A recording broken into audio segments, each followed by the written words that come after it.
அதாவது உலகத்தை ஆளக்கூடியவன் அப்படின்னா ஊரை ஆளக்கூடியவன், இந்த நாட்டை ஆளக்கூடியவன் அப்படிங்கிற ஒரு கணக்குல எல்லாரும் ஒரு கணக்கு ஒன்று போட்டு மனதுக்குள்ளார ஒரு கேள்விகளை எழுப்பிக் கொண்டே இருக்கக்கூடிய ஒரு கேள்வி. எல்லாரும் எந்த சாமியா இருந்தாலும் கேட்கணும் அப்படின்னு நினைப்பீங்க, நாட்டை யார் ஆள போறா அப்படின்னு.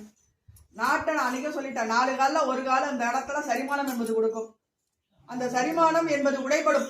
அந்த உடைப்படும் போது 2 பேர் முட்டிப்பான். அந்த 2 பேர் முட்டிக்கும் போது எவன் பக்கம் எல்லாரும் ஒற்றுமையா நிக்க போறாங்களோ அது நிச்சயம் வெற்றி பெறும். நிறைய மாற்றம் இருக்கு. அந்த மாற்றங்கள்ல எதிர்பார்த்த மக்கள் மனதுக்குள்ளார நடத்திட்டு இருக்கலாம் நடக்காது. இறை ஒண்ணு நடக்குது. யார் ஆளணும்னு இறை என்பது ஈசன் எப்படி நினைக்கிறானா, ஒருத்தனுக்கு மாறி ஆள போறான். மாறி ஆள போகும்போது அவன் பக்கம் வெற்றிக்கு பிறகு எல்லாரும் கை கோப்பான். எல்லாம் புரிஞ்சுக்கணும். வெற்றிக்கு பிறகு கை கோப்பான். அப்பா வேணாப்பா நீயே போய் உட்காரு அப்படின்னு சொல்லுவான். எதிர்பாரா ஒரு திருப்பம் ஒண்ணு நடக்கும்.